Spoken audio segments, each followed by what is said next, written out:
age you gotta. I mean, it's season good. Some weight loss journeys are inspiring, but they're downright unbelievable. From jaw-dropping before and after reveals to transformations so dramatic they left families speechless and fans in shock, these stories prove just how far determination can go. These are the crazy transformations ever seen on my 600-pound life. Deshawn is the oldest of his siblings, but you'd never know it by looking at his life. He's 28 years old, can't do much for himself, and has no idea what he actually weighs. Every morning he wakes up trapped in a body he can't stand, and every step feels like punishment. He calls it a nightmare, and you can see why. There's no comfort here. The worst part, even the simplest things need someone else's hands. Dr. Now might be his only real shot if Deshawn can grab it before it's too late. I dread waking up every day in this body because of my weight. That's the main reason my life is hard. I just want to be free, but I'm trapped in this body.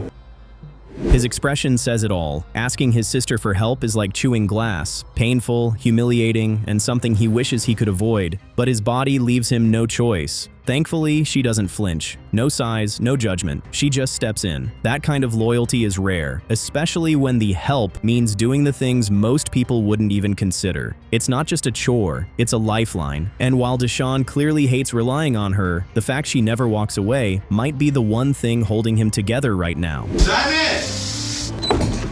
Oh, it's stuck. Helping bathe him. It's kind of tough. It's kind of awkward. You won't get close with me. Then she says something that makes your jaw drop. Deshawn can go months without touching water. Months. Suddenly, it makes sense why she bathes him, wipes him down, and keeps the smell from taking over the house. That's not just family duty, that's rescue work, and she still does it without complaint, even when it's physically and emotionally draining. That kind of dedication doesn't come around often. If Deshawn can't find motivation for himself, he should at least fight to honor the effort she puts in every single day to keep him going. Hey, Sean. Yeah, Ma. I'm coming in. Okay. How you feeling today? All right. That's good. Diamond done woke me up. It's time for breakfast. What you been doing? Nothing. His mom laughs, calling him spoiled, and she's not wrong. After Deshawn was born, it took her 5 years to have another child. That's half a decade of undivided attention, endless spoiling, and saying yes to almost every whim. When you grow up getting whatever you want, self-discipline doesn't exactly build itself. It's no surprise he learned to chase comfort instead of challenge. But now, those early years of indulgence have turned into a trap. Breaking that lifelong pattern isn't going to be easy, not when his body is already paying the price. I know she cared about me and loved me. A couple of years later, the stepdad came in the picture. That's when it started to get worse. I did not get along with my stepdad at all. Well, my stepdad used to call me. The tension with his stepdad explains a lot. His mom admits that whenever arguments broke out, Deshawn was quick to defend her, no matter what. That loyalty forged a bond that still runs deep. But even the strongest soldiers need somewhere to escape, and for him, that place was food. Every bite was a small retreat from the chaos at home, a way to feel in control when everything else felt unpredictable. It worked for a while, but decades later, the same escape route is now the thing holding him captive. You around any sweets? They got lemon cakes. Let me see. Oh. That's the lemon cake, and this one's the Mississippi. Might as well get both. All right, we about to go grab the ice cream and pretty much be in and out. When Deshawn says he doesn't believe he can change, it's not some dramatic performance. It's raw honesty. You can hear the defeat in his voice. He wants to think there's hope, but wanting is easy, doing is hard. And for him, doing feels almost impossible. It's a dangerous mindset because it becomes a self-fulfilling prophecy. The real challenge now is whether his family can help him see himself differently before his body makes the decision for him. He needs more than support. He needs belief, and that's the hardest thing to rebuild. History, and how long you been overweight? I've been big my whole life, so I don't know. Everything I tried don't work. I tried exercising, I tried dieting. Finally, he's sitting across from Dr. Now. Deshawn lays it out. Every time he loses weight, it comes back. And when it comes back, it brings friends. It's the same frustrating cycle so many people know, but his stakes are higher. Each relapse puts him closer to losing everything. Dr. Now listens, but he's not here to hand out sympathy. He's here to break cycles, not patbacks. The first step? Figuring out whether Deshawn is ready to fight harder than he's ever fought before in his entire life. He has a nurse taking care of him, and it seemed like a free place to stay, and free food and everything. So he has a lot of reasons not to change his situation and start taking responsibility for himself.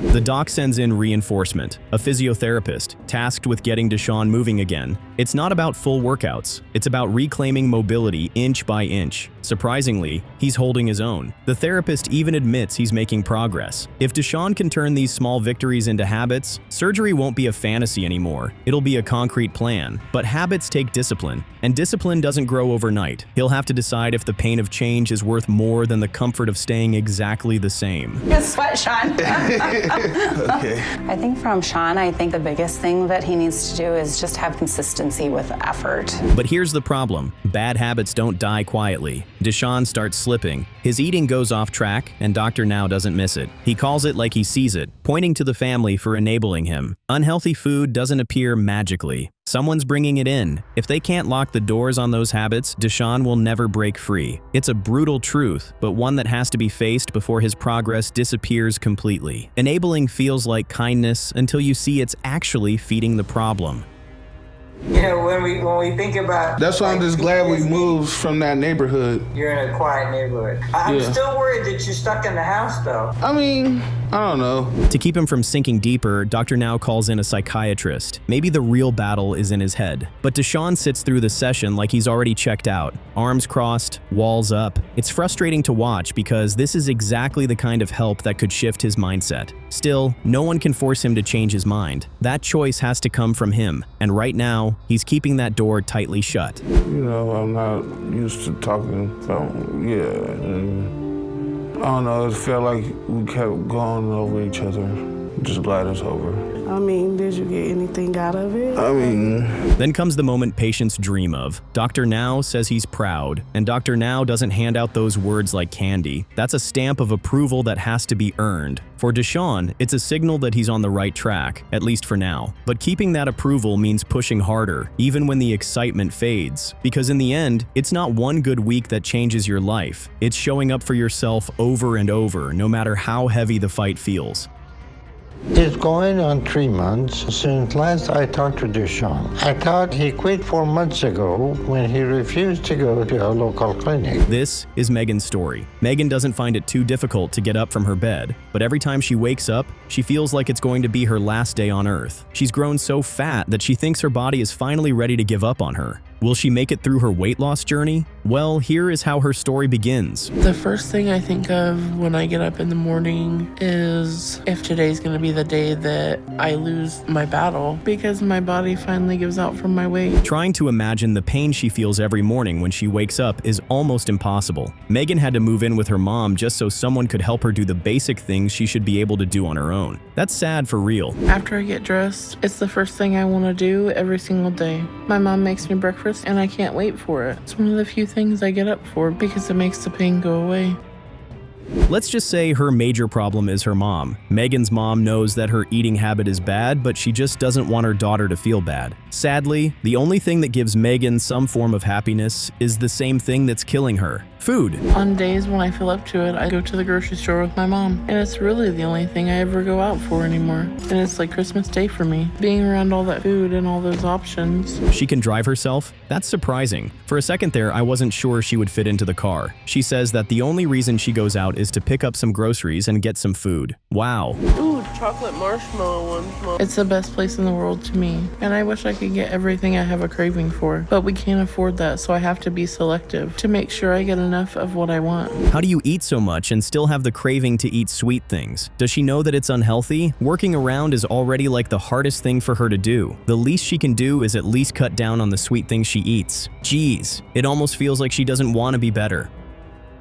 Emily and Ashley was mean to Megan because she had a different father than them, and they didn't want Megan to be in the picture. They didn't like that. Things just got worse between me and my sisters as I got older. What did she just say? She was already weighing 250 pounds at the age of 10? Yo, I wasn't even weighing 100 pounds at that age. Why do parents always allow their kids to eat so much knowing it can become very addictive? It makes no sense for real. And I hated school. I never wanted to go because of that. It was like there was nowhere safe I could go anymore, except to food. And when I was 17, it got to be where I couldn't take it. Already 600 pounds? Wow, looks like the mom wasn't particularly the problem. Megan felt the comfort of her dad because he always allowed her to eat whatever she wanted. The moment her mom put some restrictions on her eating, she went straight to her dad. Now look how that turned out for her. Drinking and doing other things. So I was getting to a really bad place and I just kept going on that road, and eventually I realized I had to stop. And I called my mom and asked her if I could move back with her, and she said I could.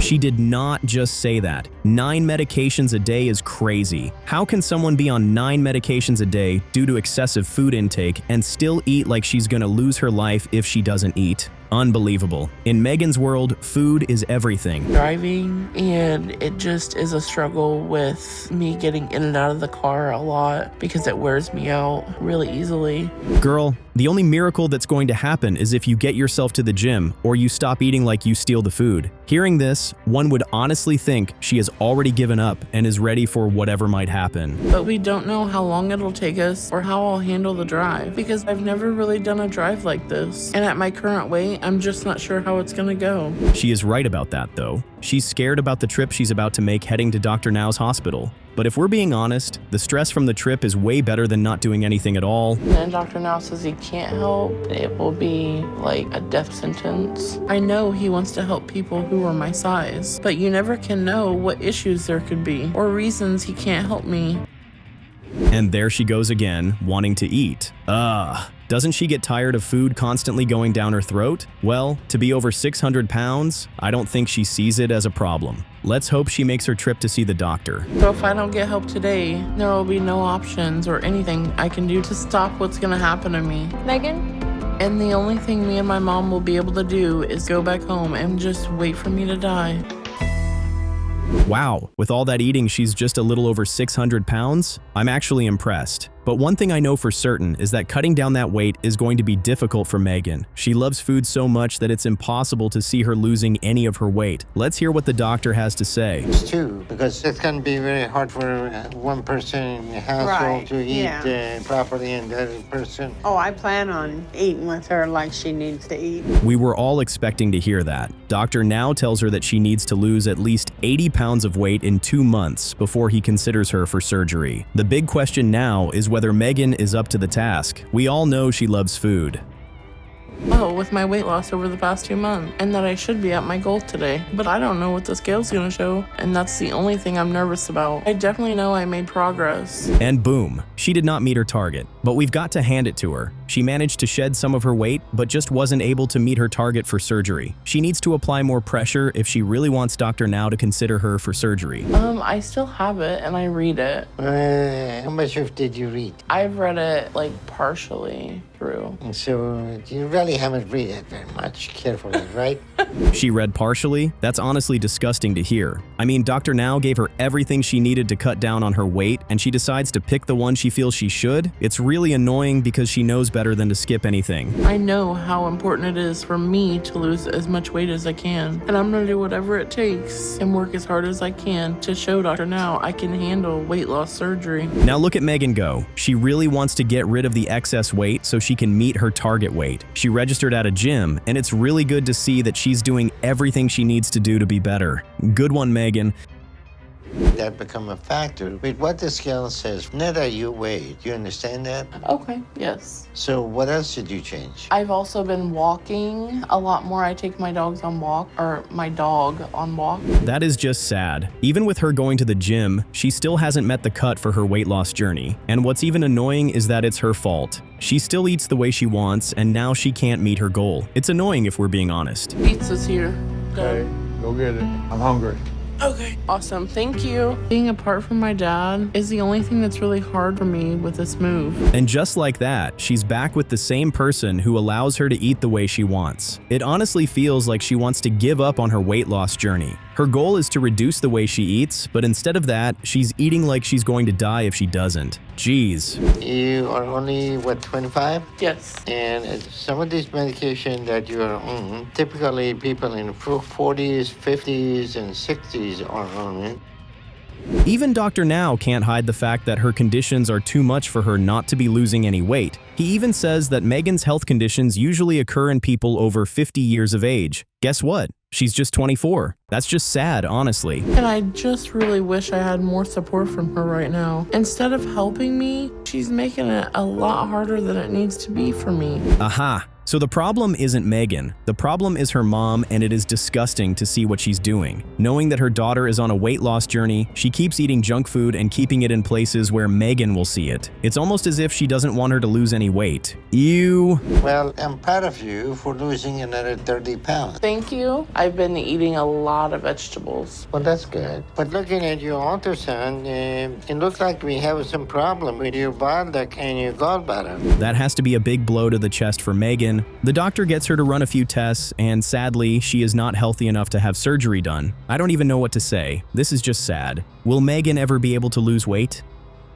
Get to a healthy place very soon. You got that? Yeah. Okay, good. All right, I'll see you in the hospital. Okay. Awesome. Thank you. Okay. For Crystal, food isn't just fuel. It's her language of love, her way of expressing joy and comfort. But what she doesn't fully realize is that every indulgent bite chips away at her time on this earth. Deep down, she knows change is necessary, but the thought of stepping away from her lifelong companion, food, feels like betrayal. Her journey doesn't start with a bang. It starts with quiet desperation, the gnawing awareness that if she doesn't act soon, she may not get another chance to rewrite her story. When I first wake up and get out of bed, every single part of me hurts. It can be excruciating at times. The ankle pain, the back pain, the knee pain, but legs and feet are the worst. One thing she's got going for her is a husband who refuses to waver. No matter how heavy the days feel, and Crystal's mornings are loaded with bone-deep aches, he's there. While most people would curl up and give in to that pain, she somehow gets up, faces the day, and pushes through. That kind of grit isn't common. It's the unspoken proof that, under all that exhaustion, there's a fighter still waiting to rise. Maybe she doesn't see it yet, but the people around her definitely do.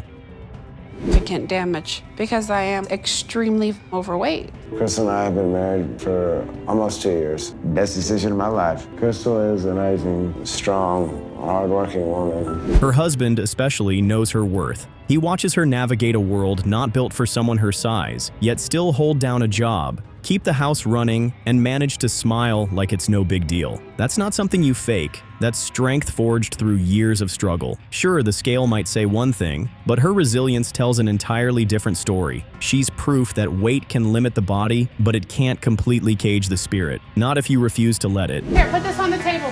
So, my grandmother raised me. She was a very loving, very strict grandma, and she had a temper. Yeah, can you clean the table off and put the cheese back in the fridge? Family time in Crystal's house is loud, warm, and full of laughter, but also full of food. Plates so piled they could feed 3 people find their way in front of her. It's not malicious, it's habit, the way her family bonds. But every oversized portion is another step in the wrong direction. They love her, no doubt, but that love sometimes feeds the very thing that's hurting her. It's a trap many fall into without realizing, turning affection into something dangerous when it comes plated and seasoned. In high school, I was 270 pounds. When I ended up pregnant, it was a shock to the whole family. My daughter's father, he's 17 years my senior. Hearing her past makes judging her love for food impossible. When she became pregnant with her first child, her grandmother urged her to terminate. That rejection carved something deep into her soul. Instead of breaking, she carried the baby. But the emotional wound stayed. Food became her sanctuary, the place where hurt didn't exist. Every bite was both shield and salve. It's not just eating for pleasure, it's survival. The challenge now is finding a way to heal without returning to the one thing slowly killing her. We got the ice cream. Because Crystal is an amazing friend. She's been there with me through a lot. I like to see Crystal happy. If the food makes her happy, whatever. What makes Crystal stand out is her ability to keep moving when many in her position can't. For most at her size, even getting out of bed feels impossible, but she refuses to let her body dictate her motherhood. Whether it's cooking, cleaning, or chasing a giggle from her child, she pushes through. She's not pretending her weight isn't an issue. She's simply refusing to let it erase her role as a mom. That resilience might just be the fuel she needs for the battles ahead. I'm a little nervous because it's pretty intimidating to be meeting Dr. Now, but I hope he's impressed with the progress that I've already been trying to make. I was 620 pounds the last time I was weighed, and I've been working hard the past few weeks to get under 600 pounds. The hospital weigh-in hits like a punch. At 592 pounds, Crystal doesn't need to hear the number twice to know it's bad. Her expression says it all: shame, frustration, maybe even fear. Numbers don't lie, and this one is screaming for change. Yet, standing there, she's not alone. Her family, her husband, they're right beside her. This moment could crush her, but instead, it plants the seed for what's coming. The real question, will she nurture it into change or let it wither away? Significant catalyst for her to start losing weight. He seems to want to motivate her to get healthy, and that should be a good influence on her. Dr. Now doesn't sugarcoat reality. Not with Crystal, not with anyone. If she wants surgery, the weight has to start coming off first. There's no deal without proof she can commit. Still, he sees something promising, her husband's unwavering support. He knows a strong partner can make or break this process, and in her case, that could be the deciding factor. With his guidance and their teamwork, the path is laid out. Now, it's all about whether Crystal has the discipline to walk it. Yeah, so This is definitely where you want to start. Let's do this. Yeah, you just stay on the sides so whenever it's going, you don't... Mark, this ain't my first time. Let's do this. Come on. Love would be the best. Turns out, Dr. Now was right to bet on her support system. Crystal and her husband aren't just talking about change, they're sweating for it. Side by side, they exercise, laugh, and push each other forward. For the first time in a long while, she's glowing, not just surviving. This isn't the grind of obligation. It's transformation powered by genuine joy. It's proof that change doesn't have to feel like punishment. It can be shared, celebrated, and even a little fun along the way. You got this side, you get the next. I'm trying. It is a big effort. It is hard, but it's worth it to keep going. Yeah. And just like that, the approval comes. Weight loss surgery is no longer a distant hope. It's her reality. Honestly, no one's surprised. From the beginning, Crystal's grit set her apart. She faced emotional scars, physical pain, and daily hurdles without quitting. Now, with surgery ahead, she's got a shot at rewriting her life completely. The battle isn't over, far from it, but she's stepping into the next chapter armed with everything she's built so far: resilience, love, and the will to fight. In the long term, Crystal is going to be on a liquid diet for a month, and she should be able to lose 30 pounds in the first month, and then after 20 to 25 pounds each month until she gets closer to her target weight.